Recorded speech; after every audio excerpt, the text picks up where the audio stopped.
Alright, what's going on, guys? Beto from TheVaultProScooters. I came to you today to give you a Advent 2 review, unboxing, and I might get some clips in a little bit also, just for the go. This one specifically is raw 5.5 by 23. It also comes in 22 and 21, and 5.25 in black, and in clay, which is kind of like a tan color. But other than that, let's get right into it. This packaging is actually very nice.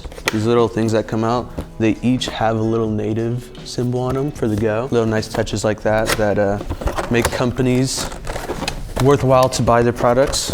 So let me just get this thing out. First things first, it comes with like these little rail things at the end, just so your deck stays very safe in here and just pristine. Let's take these off. So first thoughts about this deck. I actually got it in black, but the raw actually looks very nice. It has little features like this fender that it had on the first Advent one, except if you look closely, it actually doesn't serve as the spacers anymore, so you can take off the fender without having to actually run it or modify any spacers in the back to actually fit it without the fender, like the number one did. And then it also has this little crook groove whenever you're doing crooks on rails, ledges, preferably rails, just because it'll lock in better. Another feature that I like about this deck is it has this little indentation on the head tube, which can allow you to put stickers, any type of design in there. This deck also comes with boxed ends on all four sides, which is a plus. Another reason why I like the boxed ends on the front specifically, some decks don't come with it boxed, and when it is completely boxed, it helps a lot with smiths, which is a grinding trick that I really like. This deck also comes with additional spacers.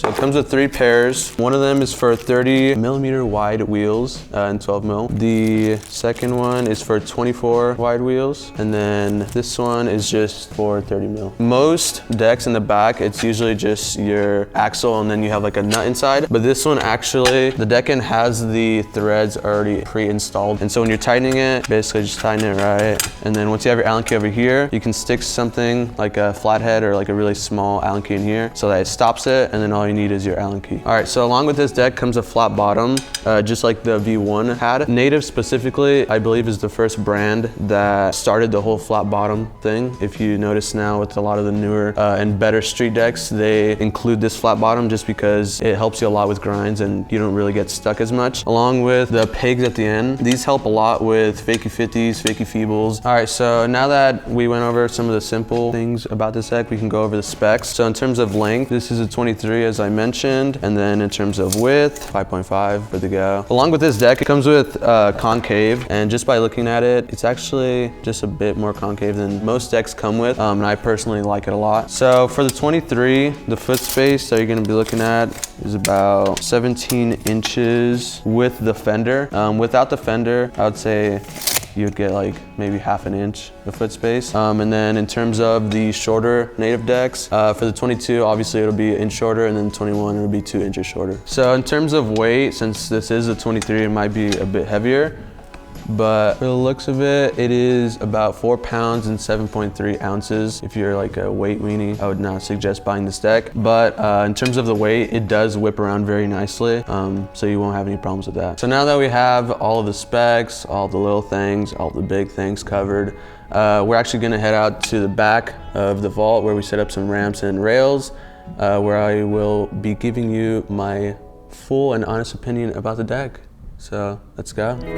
There you go. Alright guys, so as you just saw, front border whip.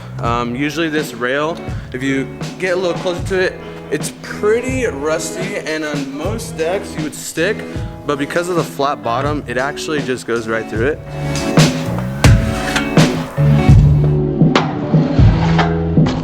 Alright guys, so as you just saw, a little front over crook for the go. What helped me out a lot was this little groove. Like I said earlier, on the rails, it works specifically very, very well.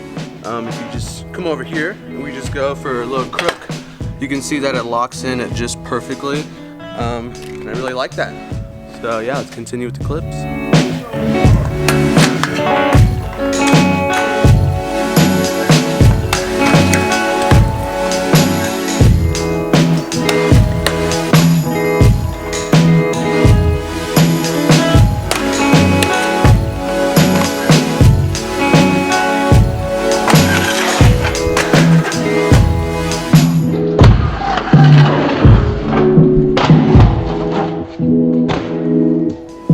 Alright guys, so that's the end of the clips. Tried to get to 50, but I could not manage for some reason. In terms of the deck, some really specific things that I like about this, again, are the crook groove that it comes with, along with the square dropouts in the front. It really helps for smiths. And then the back, as I said again, the dropouts are rounded so you won't get stuck on any grind. The flat bottom, of course, helps with all the grinds that I just did. And again, the inside of the head tube, put some little North X Louis on both sides.